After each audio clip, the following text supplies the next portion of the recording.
নমস্কাৰ আপোনাক স্বাগতম আপুনি চাই আছে সিটি 18 মই জয়ন্ত মাধৱ গোস্বামী বৰ্তমানে অশান্ত হৈ আছে সীমান্ত হয় বৰ্তমানে অশান্ত অসম মিজোৰাম সীমান্ত আৰু হেউটিয়া খবৰ অনুসৰি অসম আৰু মিজোৰামৰ মুখ্য সচিব আৰু আৰক্ষী সঞ্চালক প্ৰধানক দিল্লীলৈ তলব কৰা হৈছে কেন্দ্ৰীয় গৃহ সচিবে দিল্লীলৈ মাটি পঠিয়াইছে আটাইকেইজনকে কাইলৈ দিনৰ 10:30 বজাত কেন্দ্ৰীয় গৃহ সচিব গৰাকীৰে হ'ব বৈঠক অসম মিজোৰাম সীমান্তৰ হিংসাত্মক ঘটনা সন্দৰ্ভত হ'ব এই বৈঠক এই মুহূৰ্তৰ গুৰুত্বপূৰ্ণ খবৰ অসম আৰু মিজোৰামৰ মুখ্য সচিব আৰু আৰক্ষী সঞ্চালক প্ৰধানক তলব কৰা হৈছে দিল্লীলৈ কেন্দ্ৰীয় গৃহ সচিবে দিল্লীলৈ মাটি পঠিয়াইছে আটাইকেইজনক কাইলৈ দিনৰ 10:30 বজাত অৰ্থাৎ পুৱাৰ ভাগত 10:30 বজাত কেন্দ্ৰীয় গৃহ সচিব গৰাকীৰে হ'ব বৈঠক অসম মিজোৰাম সীমান্তৰ হিংসাত্মক ঘটনা সন্দৰ্ভত হ'ব বৈঠক মিজো আৰক্ষীৰ বৰ্বৰতা সন্দৰ্ভত বৈঠকত আলোচনা কৰা হ'ব বিজু আৰক্ষীৰ বৰ্বৰতাৰ বাবে প্ৰাণ হেৰুৱালে অসমৰ 5 গৰাকীকৈ আৰক্ষী জোৱান আৰু এজন সাধাৰণ নাগৰিকে আৰু এই সমগ্ৰ ঘটনা কেন্দ্ৰ কৰি উত্তেজনা বৰ্তমানেও অব্যাহত আছে আজি শিলচৰত মুখ্যমন্ত্ৰী ডক্টৰ হিমন্ত বিশ্ব শৰ্মাই মিজোৰ এই আগ্ৰাসনৰ বিৰুদ্ধে এক প্ৰকাৰ ৰণহুংকাৰ ঘোষণা কৰে আৰু তেনে সময়তে দিল্লীৰ পৰা তলব কৰা হৈছে দিল্লীলৈ তলব কৰা হৈছে অসম আৰু মিজোৰামৰ মুখ্য সচিব আৰু আৰক্ষী সঞ্চালক প্ৰধানক কেন্দ্ৰীয় গৃহ সচিবে দিল্লীলৈ মাটি পঠিয়াইছে আটাইকেইজনক কাইলৈ পুৱাৰ ভাগত 10:30 বজাত কেন্দ্ৰীয় গৃহ সচিব গৰাকীৰে হ'ব বৈঠক অসম মিজোৰাম সীমান্তৰ হিংসাত্মক ঘটনা সন্দৰ্ভত এই বৈঠক অনুষ্ঠিত হ'ব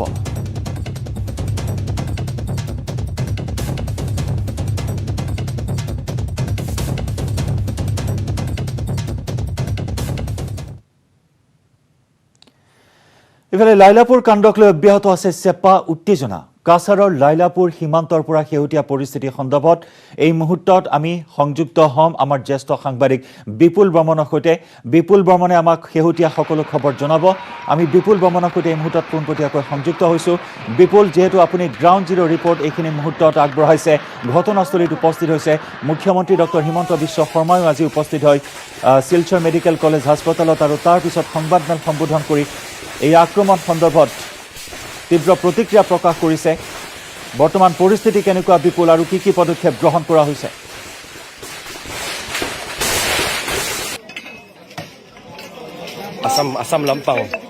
Asam Lampang unahian SP ay indamega আমাৰ জ্যেষ্ঠ সাংবাদিক বিপুল বৰ্মনৰ সৈতে আমি যোগাযোগ স্থাপন কৰিম কিন্তু এইখিনি মুহূৰ্তত আমি জনাওঁ বৰ্তমানেও যুদ্ধ সদৃশ পৰিস্থিতি অব্যাহত আছে সীমান্তত আমি দৃশ্যাৱলী দেখুৱাইছো কি ভয়ংকৰ এক পৰিস্থিতিৰ সন্মুখীন হৈছিল এক শ্বাসৰুদ্ধকৰ পৰিস্থিতিৰ সৃষ্টি হৈছিল এনেদৰে মিজো দুৰ্বৃত্ত আৰু মিজো আৰক্ষী আক্ৰমণ কৰিছিল অসম আৰক্ষীৰ ওপৰত হেলমেট পৰিধান কৰি হাতে হাতে মাৰণাস্ত্ৰলৈ ওলাই আহিছিল মিজো দুৰ্বৃত্ত আৰু ইয়াক সমৰ্থন আগবঢ়াইছিল মিজো আৰক্ষীয়ে এনেদৰে অসম আৰক্ষীৰ ওপৰত জঁপিয়াই পৰিছিল নিৰ্বিচাৰ গুলীচালনা কৰিছিল মিজো আৰক্ষীৰ নিৰ্বিচাৰ গুলীচালনাত প্ৰাণ হেৰুৱাই শ্বহীদ হয় অসমৰ 5 গৰাকীকৈ আৰক্ষীৰ জোৱান লগতে মৃত্যুমুখত পৰে এজন সাধাৰণ নাগৰিক আৰু সেই চেপা উত্তেজনা বৰ্তমানে অব্যাহত আছে কটকটীয়া কৰি তোলা হৈছে সীমান্তত নিৰাপত্তা ব্যৱস্থা উল্লেখযোগ্য যে সংৰক্ষিত ভূমি বেদখল কৰি পথ নিৰ্মাণ কৰিছিল আন্তঃগাঁথনি নিৰ্মাণ কৰিছিল মিজোৱে আৰু সেই কাৰ্য পৰ্যবেক্ষণ কৰিবলৈ পৰিদৰ্শন কৰিবলৈ কালিৰ দিনটোত কাছাৰ জিলা উপায়ুক্ত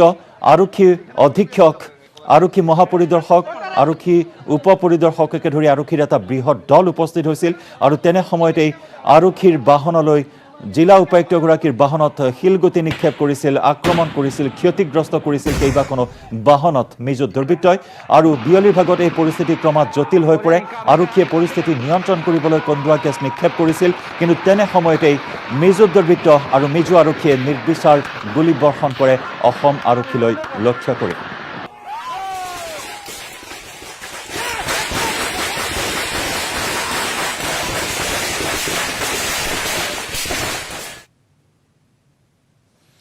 আমাৰ জ্যেষ্ঠ সাংবাদিক বিপুল বৰ্মনৰ সৈতে কিছু সময় পিছতে আমি সংযুক্ত হ'বলৈ চেষ্টা কৰিম আৰু এই মুহূৰ্তত আমি খবৰ জনাওঁ যে কাছাৰত ধলাই আৰু কাবুগঞ্জত ৰাষ্ট্ৰীয় ঘাইপথ অৱৰোধৰ কাৰ্যসূচী গ্ৰহণ কৰা হৈছে স্থানীয় লোকে অৱৰোধ কৰে ৰাষ্ট্ৰীয় ঘাইপথ মিজোৰামমুখী সকলো বাহন অৱৰোধ কৰে জনতাই মিজোৰামৰ বৰ্বৰতাৰ বিৰুদ্ধে ওলাই আহিছে ৰাইজ ৰাজপথত টায়াৰ জ্বলাই ৰাজপথ অৱৰোধ কৰি ক্ষুব্ধ জনতাই সাব্যস্ত কৰে প্ৰতিবাদ মিজো আৰক্ষীৰ বৰ্বৰতাৰ বিৰুদ্ধে এই প্ৰতিবাদী কাৰ্যসূচী গ্ৰহণ কৰা হৈছে অৰ্থনৈতিক অৱৰোধৰ কাৰ্যসূচী গ্ৰহণ কৰে ৰাষ্ট্ৰীয় ঘাইপথ অৱৰোধৰ কাৰ্যসূচী গ্ৰহণ কৰে কাছাৰৰ ধলাই আৰু কাবুগঞ্জত ৰাষ্ট্ৰীয় ঘাইপথ অৱৰোধ কৰে স্থানীয় লোকসকলে মিজোৰামমুখী সকলো যান বাহন আবদ্ধ কৰি থয় জনতাই।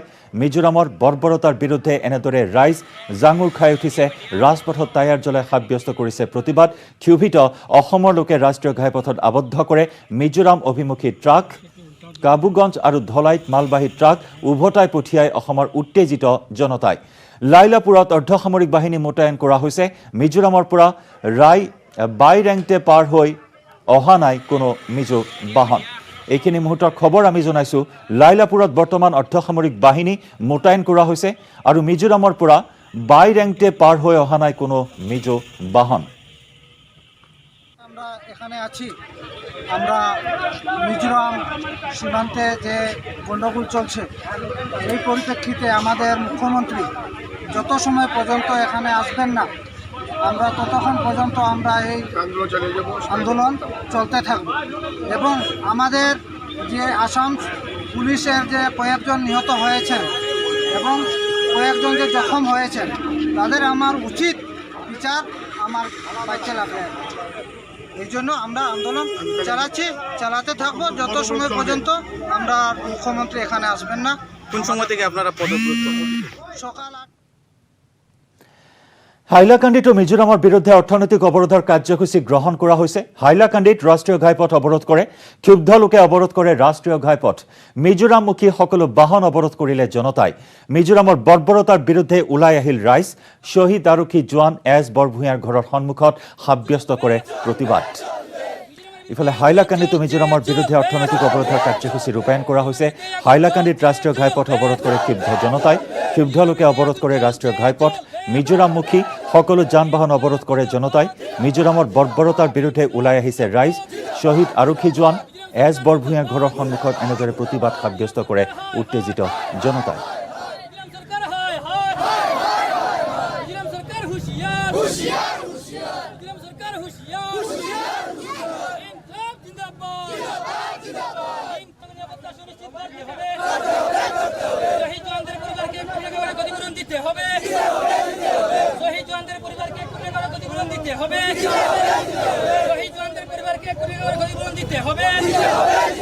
আৰু ইতিমধ্যে আমি জনাইছোঁ বিভিন্ন স্থানত পথ অৱৰোধৰ কাৰ্যসূচী ৰূপায়ণ কৰিছে ক্ষুব্ধ জনতাই। মিজোৰামৰ বিৰুদ্ধে জাঙুৰ খাই উঠিছে। কাছাৰত ধলাই আৰু কাবুগঞ্জত ৰাষ্ট্ৰীয় ঘাইপথ অৱৰোধ আৰু আনফালে আমি জনাইছোঁ কাছাৰত ধলাই আৰু কাবুগঞ্জত এই পথ অৱৰোধৰ কাৰ্যসূচী ৰূপায়ণ কৰিছে উত্তেজিত জনতাই। ইফালে হাইলাকান্দিতো মিজোৰামৰ বিৰুদ্ধে অৰ্থনৈতিক অৱৰোধৰ কাৰ্যসূচী গ্ৰহণ কৰে ক্ষুব্ধ জনতাই। ৰাষ্ট্ৰীয় ঘাইপথত অৱস্থান কৰি অৰ্থনৈতিক অৱৰোধৰ কাৰ্যসূচী ৰূপায়ণ কৰিছে। মিজো দুৰ্বৃত্ত মিজো আৰক্ষীৰ বৰ্বৰতাৰ বিৰুদ্ধাচৰণ কৰি ৰাজপথলৈ ওলাই আহিছে।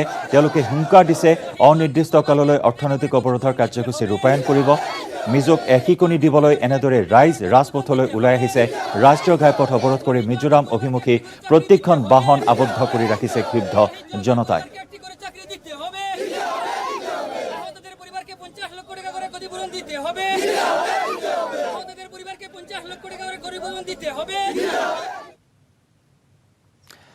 আৰু অশান্ত সীমান্তৰ প্ৰতি মুহূৰ্তৰ আপডেট আমি আপোনাক জনাই যাম। আগবাঢ়িছোঁ অন্য এক খবৰলৈ। এইবাৰ হুজাইত আৰক্ষীৰ এনকাউণ্টাৰ। গুলীবিদ্ধ হ'ল কুখ্যাত এটিএম চোৰ দিলৱাৰ হুছেইন। তদন্তকালত পলাবলৈ অপচেষ্টা কৰাৰ অভিযোগ। আৰক্ষীয়ে গুলীয়ালে এটিএম চোৰটোক।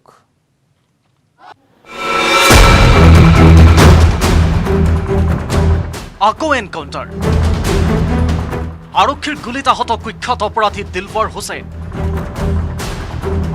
নগাঁও ভোগেশ্বৰী ফুকননী অসামৰিক চিকিৎসালয়ত ছটফটাইছে দিলৱাৰ হুছেইনে। পুৱতি নিশা চিকিৎসালয়খনত ভৰ্তি কৰোৱা দিলৱাৰৰ দুয়োটা ভৰিতে গুলী লাগিছে। হোজাই জিলাৰ যমুনামুখ আৰু কামপুৰ সংযোগী পথত নিশা আৰক্ষীয়ে গুলীচালনা কৰিবলৈ বাধ্য হয় কুখ্যাত অপৰাধী দিলৱাৰ হুছেইনক। হোজাই ওদালিৰ এটিএম চুৰিৰ ঘটনাত জড়িতৰ সন্দেহত দিলৱাৰ হুছেইনক আৰক্ষীয়ে গ্ৰেপ্তাৰ কৰিছিল।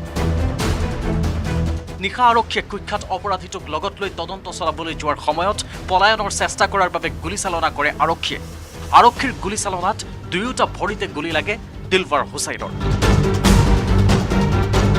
হোজাইৰ পৰা Pranab Sharma, news 18 Assam north east.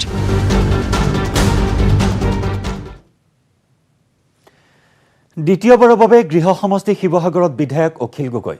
অক্টোবৰৰ ভিতৰতে পৰ্যটনৰ ক্ষেত্ৰত শিৱসাগৰক নতুন ৰূপ দিয়াৰ পৰিকল্পনা কৰিছে বিধায়ক অখিল গগৈয়ে।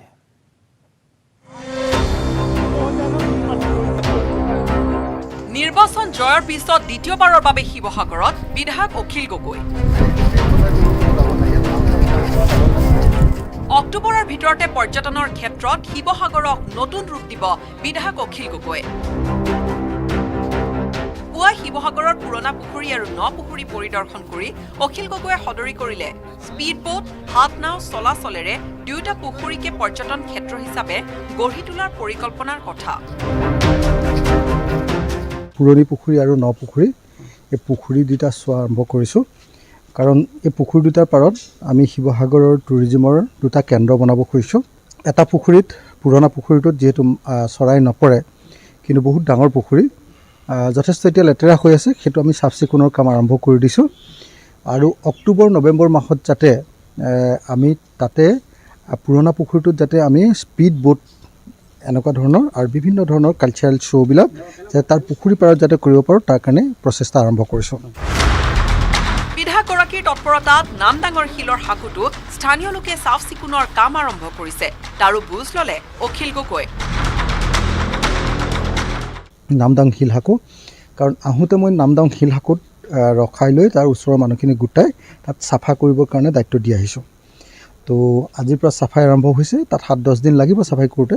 সেইখন কেনেকৈ সংৰক্ষণ কৰিব পাৰি তাৰ কাম আৰম্ভ কৰিব খুজিছোঁ। আনহাতে অখিল গগৈয়ে প্ৰথমবাৰ শিৱসাগৰ ভ্ৰমণতে দিয়া নিৰ্দেশ অনুসৰি পৰিষ্কাৰ কৰা শিৱসাগৰ অসামৰিক চিকিৎসালয়ো পৰিদৰ্শন কৰিলে বিধায়কগৰাকীয়ে। চিভিল হস্পিটেলখন আপোনালোকে সকলোৱে জানে যে সেইখন খুব লেতেৰা পেতেৰা হৈ আছিলে। আমি সেইখন চাফা কৰাৰ কাম আৰম্ভ কৰিছোঁ। ইতিমধ্যে ছুপাৰিণ্টেণ্ডেণ্ট ডাঙৰীয়াই জনাইছে যে সেইখন যথেষ্ট পৰিমাণে চাফ চিকুণ কৰা হৈ গৈছে। অখিল গগৈৰ সমষ্টি ভ্ৰমণৰ প্ৰথম দিনটোত পৰ্যটন ক্ষেত্ৰৰ সন্দৰ্ভত চোৱা চিতা কৰাৰ বিপৰীতে দ্বিতীয়টো দিনত নিমাইজাল অঞ্চলত কৃষকসকলৰ সৈতে মিলিত হ'ব। কাইলৈ দিনটোত মই খেতিয়কসকলৰ লগত কথাম। নিমাইজান গাঁৱত আমি অলপ খেতিৰ কাম কৰিব খুজিছোঁ, নভুই উৎসৱ এটা পাতিব খুজিছোঁ, তাতে নভুইটো খাম, যেনেকৈ ধৰক গৰাখহনীয়া আৰু বানপানীৰ প্ৰশ্নটো। আৰু বিশেষকৈ শিৱসাগৰ জিলাখনত ৰাস্তা পদূলিৰ বিৰাট ডাঙৰ সমস্যা আছে, সেই সমস্যাবিলাকক লৈ কেনেকৈ আগবাঢ়িব পাৰি এটা এটাকৈ সেই বিষয়বিলাকত সোমাম। উল্লেখযোগ্য যে অখিল গগৈৰ পুৱাৰ ভ্ৰমণ কালত সংগ দিয়ে শিল্পী মহেন্দ্ৰ হাজৰিকাই। শিৱসাগৰৰ পৰা Pradip Gogoi, news 18 Assam north east. Mizo সীমান্তৰ অশান্ত জৰ্জৰ পৰিস্থিতিৰ বাবে অসমৰ ভূমি বেদখলৰ চেষ্টা মেঘালয়ৰ। মহানগৰীৰ বশিষ্ঠৰ গণেশ নগৰত মেঘালয় চৰকাৰে স্থাপন কৰা বিদ্যুতৰ খুঁটা উভালি পেলালে অসম প্ৰশাসনে। সীমান্তত জ্বলিছে জুই। মিজো সীমান্তৰ পাছত মেঘালয় সীমান্তত চুবুৰীয়াৰ অবাধ বেদখল। খুদ ৰাজ্যৰ ৰাজধানী থকা দিছপুৰ সমষ্টিৰ দক্ষিণ গণেশ নগৰ আৰু গণেশ নগৰ নিজৰ দখললৈ নিয়াৰ অপচেষ্টা মেঘালয়ৰ। সোমবাৰে বশিষ্ঠৰ গণেশ নগৰত মেঘালয় আৰক্ষী আৰু মেঘালয় বিদ্যুৎ পৰিষদে 4টাকৈ বিদ্যুতৰ খুঁটা স্থাপন কৰাৰ পাছতে হৈচৈৰ সৃষ্টি হয় অঞ্চলটোৰ ৰাইজৰ মাজত। অৱশ্যে দুয়ো ৰাজ্যৰ শীৰ্ষ বিষয়াৰ উপস্থিতিত পুনৰ স্বাভাৱিক অৱস্থালৈ আহে মেঘালয় সীমান্তৰ পৰিস্থিতি। মঙলবাৰে ঘটনাস্থলী পৰিদৰ্শন কৰি পৰিস্থিতিৰ বুজ ল'লে মহানগৰ আৰক্ষী আয়ুক্ত আৰু জিলা উপায়ুক্তই। এতিয়া পলটো নাই, তেওঁবিলাকে লৈ গৈছে আৰু দুটা গভৰ্ণমেণ্টৰ মাজত টক চলি আছে। নেক্সট ৰাউণ্ডৰ CM টকছ আছে, চ' এইটো কাৰণে কোনো প্ৰব্লেম নাই। এতিয়া চব হালাত ঠিক আছে। গতিকে এটা ৰিকুৱেষ্ট থাকিব যে কোনো কাৰণতে মানে ৰিউমাৰ্ছৰ ভিত্তিত কোনো যে মানে বেলেগ ধৰণৰ যাতে ষ্টেপ নলয়। সীমান্ত অঞ্চলটোক কেন্দ্ৰ কৰি অসম আৰু মেঘালয়ৰ মাজত অব্যাহত আছে দীৰ্ঘদিনীয়া বিবাদ। অঞ্চলটোত যাতে কোনো ধৰণৰ অপ্ৰীতিকৰ পৰিস্থিতিৰ সৃষ্টি হ'ব নোৱাৰে তাৰ বাবে মোতায়েন কৰা হৈছে অৰ্ধসামৰিক বাহিনী। ইতিমধ্যে সমগ্ৰ বিষয়টো গৃহ বিভাগ আৰু জিলা উপায়ুক্তক পৰ্যালোচনা কৰাৰ নিৰ্দেশ প্ৰদান কৰিছে মুখ্যমন্ত্ৰী ডক্টৰ হিমন্ত বিশ্ব শৰ্মাই। বশিষ্ঠৰ পৰা উৎপল হালন, নিউজ 18 অসম নৰ্থ ইষ্ট।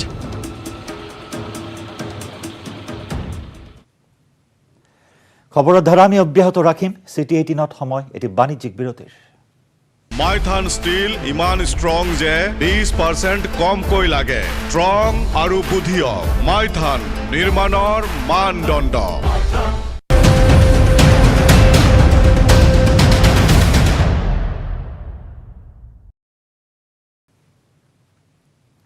বিৰতিৰ পিছত পুনৰ স্বাগতম আপুনি চাই আছে সিটি 18 আৰু এই মুহূৰ্তত আমি পুনৰ জনাও লাইলাপুৰ কাণ্ডক লৈ অব্যাহত আছে চেপা উত্তেজনা যুদ্ধ সদৃশ পৰিস্থিতি বৰ্তমানে অব্যাহত আছে ঘটনাস্থলীত কটকটীয়া নিৰাপত্তা বেষ্টনী বৰ্তমান গঢ়ি তোলা হৈছে কালিৰ ঘটনাৰ পিছৰে পৰা বৰ্তমানে উত্তেজনা অব্যাহত আছে মিজো দুৰ্বৃত্ত আৰু মিজো আৰক্ষীৰ বৰ্বৰ আক্ৰমণত অসমৰ 5 জনকৈ আৰক্ষী জোৱান শ্বহীদ হয় নিহত হয় এজন সাধাৰণ নাগৰিক আৰু এই ঘটনাৰ পিছতে বৰ্তমান ঘটনাস্থলীত কটকটীয়া নিৰাপত্তা বেষ্টনী গঢ়ি তোলা হৈছে আৰু তেনে সময়তে আজি শিলচৰত উপস্থিত হয় মুখ্যমন্ত্ৰী ডক্টৰ হিমন্ত বিশ্ব শৰ্মা আৰু সীমান্তৰ শেহতীয়া পৰিস্থিতি সন্দৰ্ভত সবিশেষ জনাব এই মুহূৰ্তত আমাৰ জ্যেষ্ঠ সাংবাদিক বিপুল বৰ্মনে বিপুল গ্ৰাউণ্ড জিৰ' ৰিপৰ্ট এই মুহূৰ্তত আপুনি সংগ্ৰহ কৰিছে বৰ্তমান সীমান্তৰ কেনেকুৱা পৰিৱেশ যিহেতু সম্পূৰ্ণ সীমান্ত অশান্ত হৈ উঠিছে মিজোৰ আগ্ৰাসনৰ বাবে মিজোৰ যি গুণ্ডাগিৰি প্ৰদৰ্শন কৰিলে মিজো দুৰ্বৃত্ত বা মিজো আৰক্ষীয়ে যি আৰক্ষীৰ ওপৰত অসম আৰক্ষীৰ ওপৰত বৰ্বৰতা প্ৰদৰ্শন কৰিলে তেনেস্থলত বৰ্তমান সীমান্তত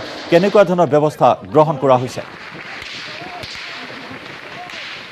চাওক আজি ইয়াত অসম মিজোৰামৰ যি সীমান্ত অঞ্চল আছে বাইৰেংটে বা লাইলাপুৰ এই ঠাইডোখৰতে যোৱাকালি 12টা বজাৰ পৰাই এই সংঘাত আৰম্ভ হৈছিলে আৰু সন্ধিয়া 4 বজাৰ লগে লগে এই গুলীয়াগুলি তেওঁলোকে চলাইছিলে অসমৰ জনসাধাৰণৰ ওপৰত আৰক্ষীৰ ওপৰত আৰু মোৰ পিছফালে থকা এই স্থানডোখৰতে কালি এনেধৰণে গুলীয়াগুলি সংঘটিত কৰিছিলে আৰু এতিয়া সম্পূৰ্ণৰূপে আৰ্মি বা কেন্দ্ৰীয় যিটো CRPFৰ অধীনলৈকে আহিছে আৰু সাধাৰণ লোকসকলক ইয়াৰ পৰা ভিতৰলৈ যাবলৈ দিয়া হোৱা নাই এইডোখৰ স্থান আমাৰ কেমেৰা পাৰ্চন প্ৰভাস সিং আৰু মই আমি যোৱাকালি ঘটনা সংঘটিত হোৱাৰ লগে লগে আমি গুৱাহাটীৰ পৰা এই স্থানলৈকে ৰাওনা হৈছিলোঁ নিউজ 18 অসম দৰ্শকক সবিশেষ জনাবৰ বাবে আৰু পুৱাৰ ভাগত আমি যে কাছাৰত শিলচৰত আমি দেখিছিলোঁ যে তাত মুখ্যমন্ত্ৰী ডক্টৰ হিমন্ত বিশ্ব শৰ্মা তেখেতে সংবাদমেল অনুষ্ঠিত কৰি কৈছিলে যে আমি কোনো ধৰণে গুলি নচলাওঁ বা কোনো প্ৰত্যুত্তৰ নিদিওঁ আমি শান্তিৰে আমাৰ ভূমি আমি সুৰক্ষিত কৰি ৰাখিম আৰু ঠিক তেনেধৰণে আমি এতিয়া বৰ্তমান মাত্ৰ 1 কিলোমিটাৰ দূৰত গ'লে আমি বাইৰেংটে গেট পাম আৰু সেই বাইৰেংটে গেটত আপুনি দেখিছে যে নিউজ 18 অসম নৰ্থ ইষ্টৰ টেলিভিশ্যনৰ পৰ্দাত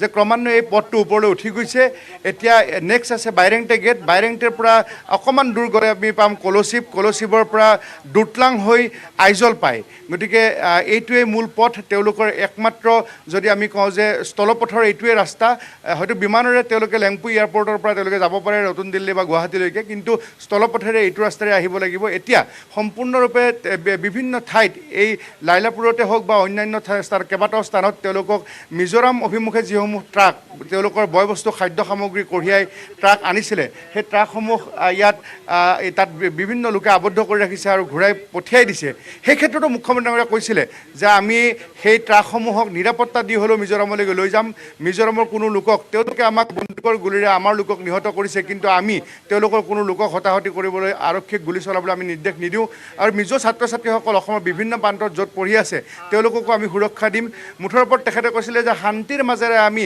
আমাৰ ভূমি আমি সুৰক্ষিত ৰাখিম আৰু বিশেষকৈ তেখেতে দাবী কৰিছিলে যে আমি চৰকাৰ অহাৰ পিছত 1 ইঞ্চি মাটিও মিজোৰামেই হওক বা অন্য কোনো চুবুৰীয়া মেঘালয় অৰুণাচল নাগালেণ্ডে আমাৰ মাটি ল'ব পৰা নাই বুলি কৈছে কিন্তু আমাৰ হাতত যিখিনি তথ্য আছে আজি যদি আমি কওঁ কাটলিচাৰা বিধানসভা সমষ্টিৰ অন্তৰ্গত বিভিন্ন কচুৰতল ধলচেৰা এই ঠাইবিলাকত ইয়াৰ পৰা যদি কাটলিচাৰা সমষ্টিলৈ যাব লাগে তেনেহ'লে আপোনাৰ প্ৰায় 60-70 কিলোমিটাৰ হ'ব তাৰ পৰা আকৌ 20-22 কিলোমিটাৰ যাব লাগে সেই সীমান্তৱৰ্তী অঞ্চল ধলচৰা কচুৰতল ইত্যাদি অঞ্চলত তাতো 22 কিলোমিটাৰ পথ মিজোৱে দখল ধৰিছে মানে মিজোৰামক লাগে এতিয়া আমাৰ অসমৰ বনাঞ্চল যি বনাঞ্চল অসমৰ লোকক আচলতে পট্টা দিয়া নাই আমাৰ অসমৰ চৰকাৰে আৰু তাৰে সুবৰ্ণ সুযোগ তেওঁলোকে গ্ৰহণ কৰিছে এই ভূমিসমূহ তেওঁলোকে মিজোৰ নামত পট্টা দিছে আৰু যোৱাকালি ইয়াতে গুলীয়াগুলি কৰিছিলে তেওঁলোকে গুণ্ডাগিৰি দেখুৱাইছিলে তেওঁলোকৰ দুৰ্বৃত্তই তেওঁলোকৰ আৰক্ষীয়ে যধে মধে গুলী চালনা কৰি আমাৰ প্ৰায় 70ৰ ওচৰা-ওচৰি লোকক আহত কৰিছিলে আৰু 5 জনকৈ আৰক্ষী জোৱান নিহত হৈছিলে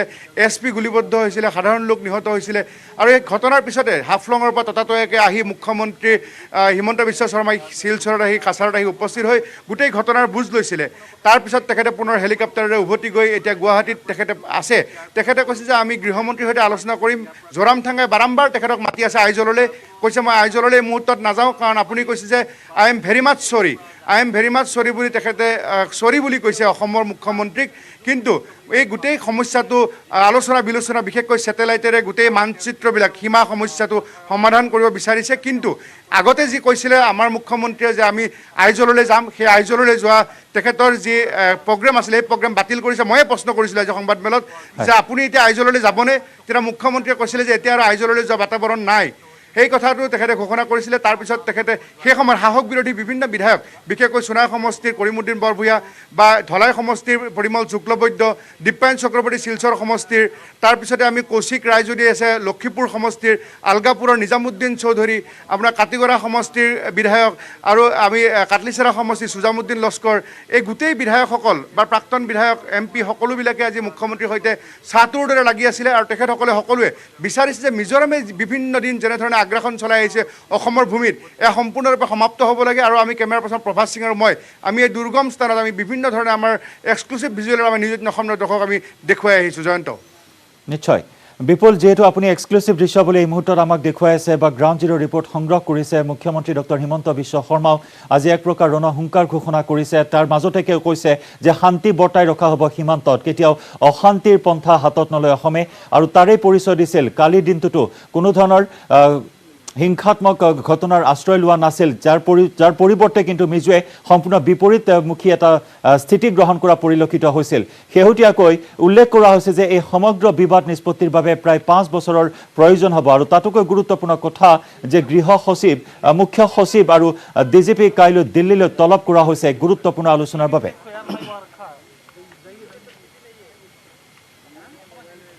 জয়ন্ত, মই পুনৰ এবাৰ দেখুৱাব বিচাৰিছোঁ যে মোৰ পিছফালে থকা এয়া যি মিজোৰাম আৰু অসমৰ সীমান্ত বাইৰেংটে গেট, আমি যদি কাছাৰৰ পৰা ধলাই হৈ আহোঁ তেনেহ'লে এই বাইৰেংটে গেটেৰে আমি মিজোৰাম সোমাব লাগে।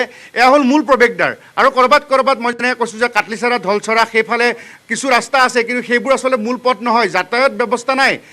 সেইফালেদি কলচিপ শ্বৰ্টকাট হয়, কিন্তু মূল পথ হ'ল এইটো হ'ল ৰাষ্ট্ৰীয় ঘাইপথ।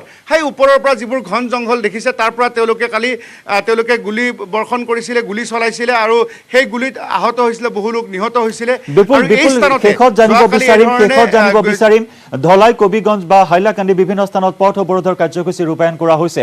গতিকে তেনেস্থলত বৰ্তমান কি পৰ্যায়ত আছে এই অৱৰোধৰ কাৰ্যসূচী? যিহেতু সংবাদ মাধ্যমত স্পষ্টকৈ মুখ্যমন্ত্ৰীয়ে কৈছে যে অৰ্থনৈতিক অৱৰোধৰ কাৰ্যসূচী গ্ৰহণ নকৰে অসমে।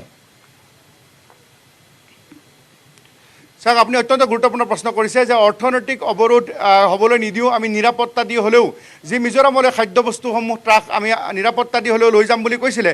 কিন্তু আমি ধলাইকে লৈ বা যি লাইলাপুৰৰে বিভিন্ন স্থানত আমি দেখিছিলোঁ যে এই ধৰণে এতিয়াও যিসকল ক্ষোভিত অসমৰ জনসাধাৰণ আছে তেওঁলোকে সেই ট্ৰাকসমূহ মিজোৰামলৈ যাব লগা ট্ৰাকসমূহ আবদ্ধ কৰি ৰাখিছে, আৰু বহুত ট্ৰাক তাৰ পৰা কাছাৰলৈকে শিলচৰলৈকে ঘূৰাই পঠিয়াইছে। গতিকে এই মুহূৰ্তত চৰকাৰে যিধৰণে কৈছে তেনেধৰণৰ দৃশ্য আমি দেখা নাই। এই মুহূৰ্তত যিটো কথা কৈছিলে আমাৰ চৰকাৰৰ ফালৰ পৰা যে ট্ৰাকসমূহ মিজোৰামলৈ নিৰাপত্তা দি লৈ যাব, তেনে দৃশ্য দেখা নাই। ঘূৰাই পঠাইছে, শিলচৰ অভিমুখে ট্ৰাকসমূহ ঘূৰি গৈছে। গতিকে এনেধৰণে থাকিলেতো আমি ক'ব লাগিব যে অৰ্থনৈতিক এটা অৱৰোধে হ'ব। আৰু মিজোৰামৰ পৰা যিবিলাক ব্যক্তিগত বাহন আছে সেই বাহনসমূহৰ আহ যাহ গুৱাহাটীৰ পৰা মিজোৰামৰ পৰা গুৱাহাটী যি দুই এখন অহা যোৱা আছিল সেইখিনিও বন্ধ হৈছে, কাৰণ ক'ভিডৰ কাৰণে আন্তঃৰাজ্যিকটো খোলা নাই, তথাপিও যিখিনি অহা যোৱা আছিল সেইখিনি বন্ধ হৈছে। জয়ন্ত, ধন্যবাদ বিপুল, এইখিনি মুহূৰ্তত ধন্যবাদ জ্ঞাপন কৰিছোঁ। সেয়া আছিল আমাৰ জ্যেষ্ঠ সাংবাদিক, লাইলাপুৰৰ ঘটনাস্থলীৰ পৰা গ্ৰাউণ্ড জিৰ' ৰিপৰ্ট আগবঢ়াইছে আমাৰ জ্যেষ্ঠ সাংবাদিক বিপুল বৰ্মনে। বৰ্তমান অৰ্ধসামৰিক বাহিনীৰ নিৰাপত্তা বেষ্টনীৰ বেহুত আছে এই উত্তেজনাপূৰ্ণ বিবদমান অঞ্চলটো।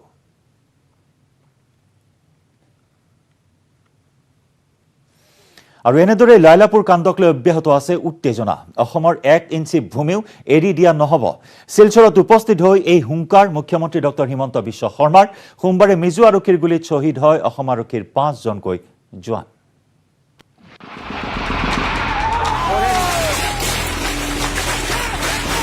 সীমান্ত জ্বলিছে। মোৰ কাম হ'ল যে মোৰ মানুহে মৰিব, কিন্তু মোৰ মাটি মই ল'ব নিদিওঁ। And I am doing that. Mizorame ki nokore ki koribo, I am leaving it to their conscience, their wisdom. I am not going to leave an inch of my land. Our people will die, we will die. But we will not allow our land to be encroached, and we have not allowed our land to be encroached. জুই নুমুৱাই নহয়, শান্তি স্থাপনৰ বাবে তৎপৰ মুখ্যমন্ত্ৰী হিমন্ত বিশ্ব শৰ্মা। যিটো সময়ত firing চলি আছিল বা ফায়াৰিঙৰ এই গোটেই ঘটনা হৈ আছিল, মিজোৰামৰ মুখ্যমন্ত্ৰীৰ লগত কালি দিনত মই 6 বাৰ টেলিফোনত কথা পাতি আছিলোঁ। মই জোৰামথাংগা ডাঙৰীয়াক ক'লোঁ যে মই হাফলঙতে আছোঁ, লাগিলে মই অহাকালি গুচি যাম। অসমে শান্তি বিচাৰে আৰু যিকোনো আপুনি যি ধৰণে বিচাৰে, খালি এটা নিৰ্ধাৰিত ঠিক কৰি লওক যে আজিৰ সীমা, পৰহিৰ সীমা, চথা দিনাৰ সীমা, আমাৰ কোনো আপত্তি নাই, কিন্তু সদায় সদায় যিটো চলি আছে সেইটো বন্ধ হ'ব লাগে। কাৰণ অসমে বিকাশৰ ৰাস্তাত যাব খোজে, অসমৰ এইবিলাক কৰিবৰ বাবে সময় নাই।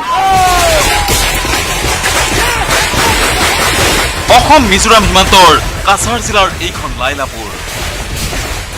আমি এতিয়া লাইলাপুৰত আছোঁ। সেই লাইলাপুৰৰ এই পাহাৰখন দেখিব পাৰে, এইটো অসমৰ হয়। বহুত ফালে ইয়াৰ পৰা 4-5 কিলোমিটাৰ অসমৰ জায়গা হয়। আমরা স্থানীয় হিসাবে আমার বিশ্বাস পরে যদি আমরা মাননীয় মন্ত্রী আইতরা তাই না যদি ওখানে যেখানে আই গেছেন ওখানেও যদি দিলেন তাহলে আমরা আসামের জমিন আরও অনেক কয়েক ধরুন 5 কিলোমিটার আমাদের আসামের জমিন তারা নিয়ে যায়। তারপরে দেখুন না এখানে সেগুন প্ল্যান্টেশন, এটা আসামের আমাদের সম্পত্তি। অনেক হেক্টর জমি, এখানে বহুত বড় বড় গাছের বাগান আছিল। এই বাগানগুলো এখন আসাম মিজোরামের মানুষে খাটিয়ে নিয়ে এখন বসত বাড়ি করিয়া বানার। এই লাইলাপুৰতেই কাল ধুমুহা নমাই অসমীয়াৰ তেজেৰে মিজুৱে পাতিলে মৰণ উৎসৱ। আতচবাজিৰ দৰে আধা ঘণ্টা পৰ্যন্ত চলালে অবিৰত গুলী।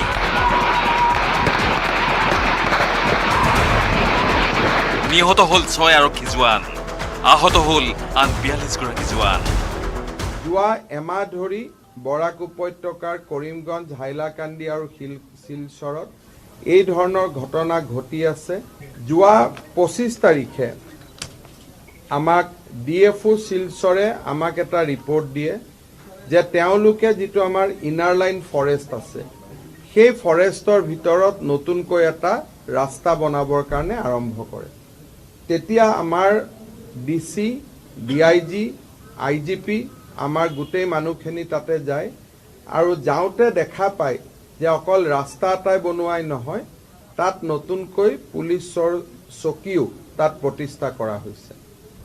অসম পুলিচে কলাশিবৰ SPক সেই চকী খালী কৰি দিবৰ বাবে অনুৰোধ কৰে। প্ৰথম অৱস্থাত তেওঁলোকে পোষ্ট এৰি দিয়ে যদিও পিছত তেওঁলোকে আৰু চিভিলিয়ান লৈ আহি প্ৰথমতে পাথৰ, বিশেষকৈ আমাৰ যিটো গুলটি বুলি কওঁ, গুলটি দি পাথৰ, খাজা বন্দুক বুলি কওঁ, সেই ধৰণৰ তেওঁলোকে ফায়াৰিং কৰে। যেতিয়া SP আৰু DIGৰ মিটিং চলি আছে, সেই সময়তে পাহাৰৰ ওপৰত তেওঁলোকে পজিশ্যন লৈ আছিলে। প্ৰায় আধা ঘণ্টাতকৈ বেছি সময় LMJD ফায়াৰিং খোলে। It was a continuous firing for 30 to 35 minutes। মঙলবাৰে মুখ্যমন্ত্ৰী হিমন্ত বিশ্ব শৰ্মাই সীমান্তৰ ৰণাংগন পৰিদৰ্শন কৰি বুজ ল'লে ঘটনাৰ। মুখ্যমন্ত্ৰীৰ উপস্থিতিত নিহত শ্বহীদ জোৱানলৈ যচা হয় মৰণোত্তৰ সন্মান।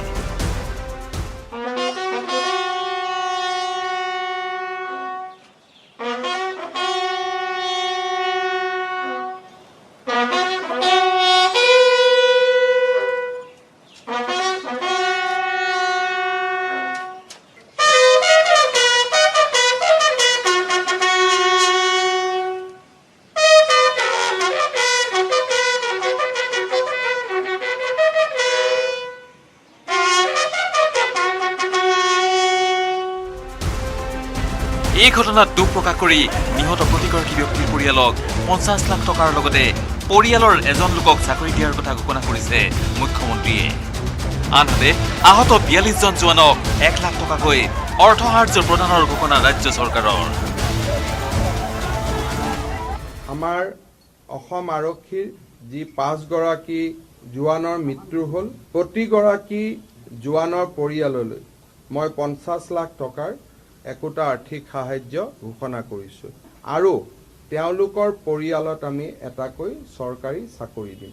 কালি যিসকল আহত হ'ল তাৰ SP কাছাৰক আমি ইতিমধ্যে মহাৰাষ্ট্ৰলৈকে এয়াৰফ'ৰ্চৰ স্পেচিয়েল এয়াৰক্ৰাফ্ট দি পঠাইছোঁ আৰু এই 42 জন যিসকল আহত হ'ল তেওঁলোকক আমি 1 লাখ টকাকৈ চৰকাৰৰ পৰা আমি সাহায্য দিম।